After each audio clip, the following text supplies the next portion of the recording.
Americans to think, but if we could get more and more Americans to think about growing with the United States,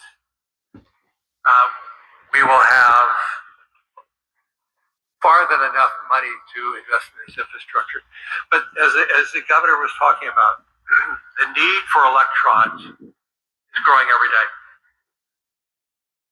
Some of these, if we're going to be the leader in technology, which we are, if we are going to be the leader in AI, which we presently are, it's just going to require trillions of dollars of investments. And if we don't invest in it, China will be the global leader of this. And so to me, it's not whether, this is a must. And if you think about how that translates, it translates into a more dynamic economy. We need the United States economy to grow at over 2%. We need the U.S. economy to grow at 3%, especially with the growing deficits the federal government has. And so much of this money, not just the private, is going to be coming from the private sector, from savings accounts, from pension accounts, from insurance companies, on and on and on. The whole world is in need of improving the infrastructure. All right. If you didn't get what he said, basically saying you, the people, the Babylonians, the modern day Babylonians, what you call yourselves Americans, are going to pay to be enslaved, going to pay to push AI and be enslaved to AI, whether you like it or not. First, I want to give all praises to Yahweh, Ba'Hashem, Yahushai, Ba'Hashem, Rakakadash. Double honors to the apostles and elders of Great Millstone. Salutations to all the brothers and the few sisters out there. Unto the like foreigners from the seed of Abraham, Isaac, and Jacob, Shalom in Hebrew, which means peace. So you can hear the diabolical, masterful plan of the elites is to have the people participate into their own enslavement as they have done in the past, and unbeknownst unto the people of the things that they have been doing. And every single last one of us, because that's included us, because we didn't know no better until the Lord woke us up, participated in our own enslavement, taking away our God-given rights to these bumbling idiots and giving them all the rights to have over us. But the difference is, like the scripture says, well, in this world that we live in, either you're going to serve Yahweh Ba'Shem Yahushai, the God of Israel, if you're an Israelite from the seed of Abraham, Isaac, and Jacob, which are you Negroes, Latinos, and Native Americans, or you're going to be enslaved to Satan. I mean, it doesn't get, it narrows down to that. We have come to that conclusion because the simple fact people fail to understand and will never grasp the present danger that they are in. They give you a solution to something that you did not need. Everything that we have today is unnecessary. It's just extra. And that unnecessary extra has driven many people in this world, well, here in Babylon, to allow these people, a handful of people, to really take full control. So is there conspiracy in the scriptures? Absolutely. What is a conspiracy? This is what it is. It's bad enough you can't afford money to live a regular life in this society. Now they want more. They want to squeeze more out of you to enslave you. You gotta love it. Real quick, couple of scriptures, which is gonna lead to the MLTB. And yeah, we in GMS, we are the ones that, the main camp, the only camp that really pushes that mindset. because it's not a mindset, it's the truth, it's a fact. All right. That's what the elites is doing. Proverbs 22:7, I believe. The rich ruleth over the poor, and the borrower is servant to the lender. So the rich rule over the poor, and you have to borrow in order to survive in this society, or you become a servant to them. He that soweth iniquity shall reap vanity, and the rod of his anger shall fail. Shall fail. Sorry. There's another one.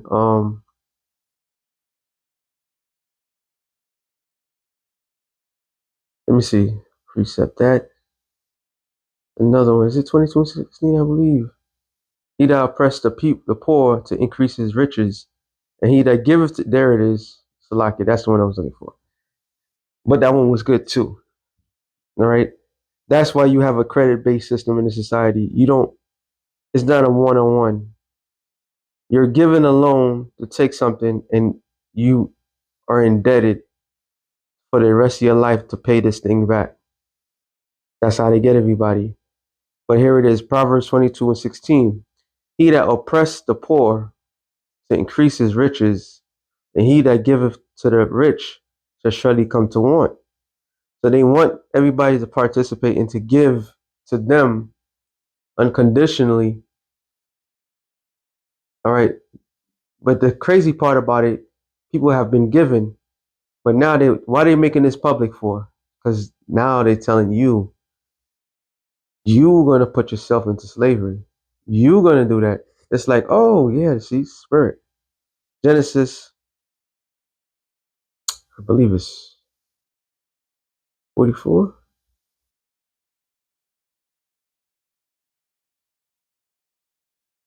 Genesis, let me see, Slakia. Was it? No, I'm saying Genesis 43.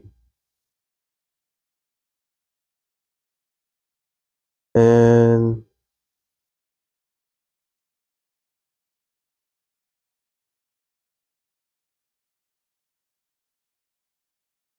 let me say 42.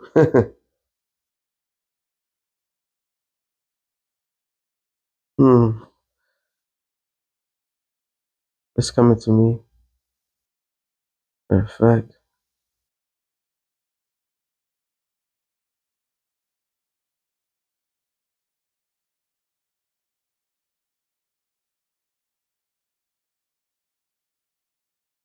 Got the dream. Okay. I was correct. Lakia.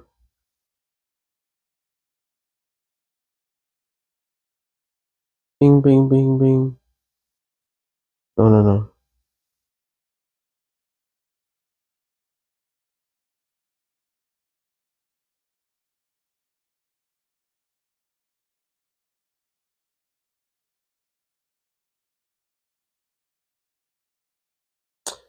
That's 46.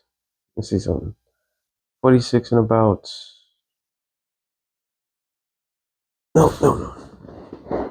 All right, let me just type it in. Slakia. I know exactly what I was looking for.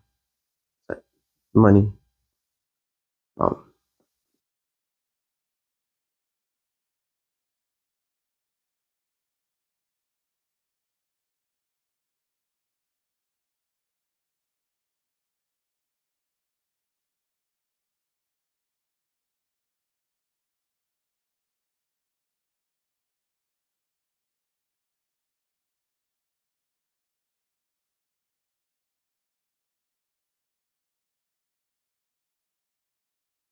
47. Salakia.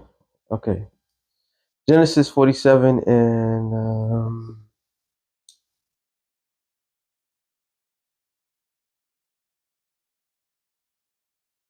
14 on down. Genesis 47 and 14. It says, and Joseph gathered up all the money that was found in the land of Egypt and the land of Canaan for corn, which they bought. And Joseph brought the money into Pharaoh's house. So there was what was the form of money? Form of money was not paper, if I were notes. Money back then was coin and silver, gold, silver. All right, that was a form of money. It says, and when the money failed, so the system failed, they couldn't exchange, they couldn't do what they had to do in the land of Egypt, in the land of Canaan. All the Egyptians came unto Joseph and said, give us bread, for we should, for we, sorry, for why should we in thy presence, for that money faileth? And Joseph said, give your cattle, and I will give you for your cattle if money fail. And they brought the cattle unto Joseph, and Joseph gave them bread in exchange for horses, and for flocks, and for cattle of the herds, and for the asses. And he fed them with bread for all the cattle for that year. So that was the exchange, right? So this is what made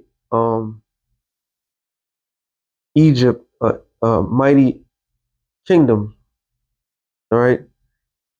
And it says, when the year was ended, they came unto him the second year, and said unto him, we will not hide it from our Lord, how that our money is spent.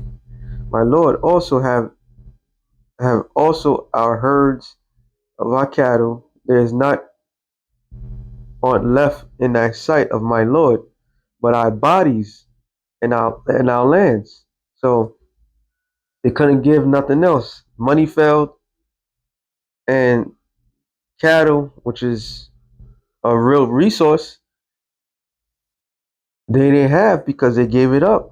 So they said, look, we'll put our bodies in our land, which all the things that they were given to Joseph to for Egypt overall was real resources, real substance. So we are in that stead right now when the average person is going to be willing to give whatever it takes in order to maintain that current life that they have. This is the setup of the ultimate um, enslavement. The fourth industrial revolution is right there, and they're using the same strategy that Joseph did, and Joseph didn't do it maliciously. Joseph did it because the spirit of the Lord was on him. Then this is what made Egypt a powerful empire. So here it is. That's proven that they believe that they will rule again. A second uh, um renaissance is on their way. A second rebirth, and that proves that right there. Because why would they offer up something so vital, so important that would keep them enslaved forever? And this is how exactly how Esau is playing it. So if they tell the people you gotta get a chip, like what's his name, the usurper King Charles told his subjects in England that a new financial system is going to be in display where everybody has to get a digital ID and all this other stuff in order to, and that's the key to everything, and what they say, and this is how they're selling it, in order to maintain or order to stay in the system that is built. So outside of that system, outside of the social norm, you will be able to survive, but you won't have the privileges that you had before. That's how they're gonna sell it. Okay, and it says, "Wherefore shall we die before thine eyes, both we and our land? Buy us in our land for bread," which proved that there was a famine and proved that they had no integrity.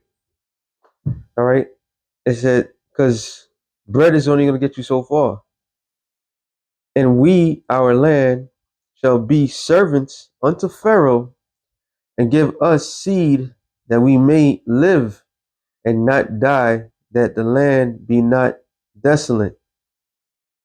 And that's how the modern day governments operate. They need from the people collectively to maintain. If the people really did not put into the government all these draconian laws that's applied, would not be in effect. Like if you go to certain areas in any city, you will get a ticket just for sneezing, a car ticket. All right, you could go and park in like New York. If you double park and just for a few seconds in a bus lane, which a bus lane is bullshit. It just made that like that. Now you get a ticket. So they created a system in order to squeeze the life out of everybody. But if people doesn't participate, which in this case people are going to participate, it's like they have no other choice because this is all the world that they know. So they got everybody right when they want to, and it leads us to what? Um, Job 2 and 3, something like that. 4. And Satan answered the Lord and said, "Skin for skin, yea, all that a man have will he give for his life." So knowing that, Satan know how to get to people. In the modern day devils, all these elites, they know how to get to people. If they tell people, "Yo, we need $1 trillion to come up so we can help forward this new system," these morons would do it. Yo, Trump is telling the morons, "Oh, we need this ballroom," right? When the dumb fake shooting thing took place, and Lindsey Graham went up and said, "Yeah, people care about their president's safety. We need a new ballroom, and the taxpayer is going to pay for it," right? Oh, well, he sued the government, IRS, for 10 billion, and he what they said, no contest or something like that. So now his entire family can never be audited or anything like that. So he was suing the government to take people's money, and then he put the money that he got back from the IRS to his what you call it, offshore's accounts or something like that, deliberately into people. So this is clearly corruption at an all-time high. They got people right where they want them because the people believe in what they've been given, and what they've been given is carnal things, and people do whatever it takes to maintain that carnal life. That's when that RFID microchip come being in full effect, a lot of people are gonna fold under pressure because they want to be a part of this world. Revelation 3:14 and 3:10, because thou hast kept the word of my mouth, and I will also keep thee from the hour of temptation, which shall come upon all the world to try them that dwell upon the earth. And this is exactly how everything's going to be led. So now they're telling us, the world, everybody in Babylon, that we need money in order to keep this, to build this uh, um, digital enslavement system, because that's what it is. And you want to do it, because if we don't do it, China is going to take over. So they got people right where they want them. Those morons that believe in capitalism. While all this stuff is happening, there's a lot of people that was millionaires are becoming billionaires overnight. Overnight, and they're not spending a fucking dime. And they got right people right where they want them. The hour of temptation is right. It's getting more and more clearer. Okay? And this is why we need to get the fuck out of there. We really need to get out of here because Esau is literally having people enslaved themselves. The elect is good. You know why the elect is good? Because they don't give a damn about this world. This world is gonna burn. Revelations 12 and 11 it says, and they overcame him by the blood of the Lamb. So when the Lord shed his blood, he didn't shed his blood just for any ordinary people on the planet Earth. He shed his blood for his fellow Israelites, right? Mainly the elect, and gave the elect something that when the hour of temptation comes about, they will overcome.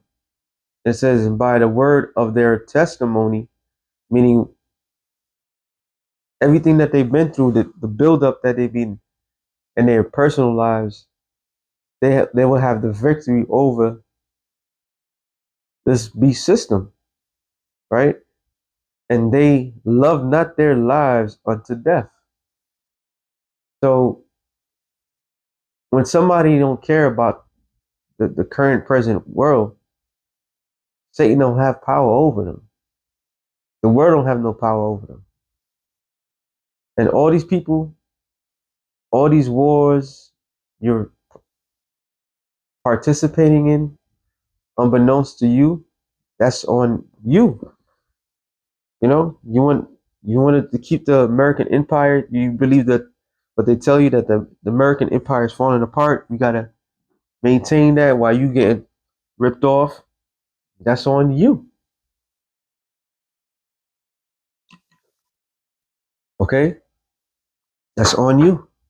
Because at the end of the day, the, the elites, they don't give a damn about nobody. They all see people as cattle. The same thing I just read about in Genesis, the 47th chapter, how they give up their cattle, they give up all their goods. Well, guess what? You, average person in their sight, are nothing but cattle. And cattle don't have nothing. That's how they see it. But the elect, they have Yahweh Bashem Shai on their side. So with that being said, we'll say real quick to the spirit. Shalom to the elect of the nation of Israel. Shalom.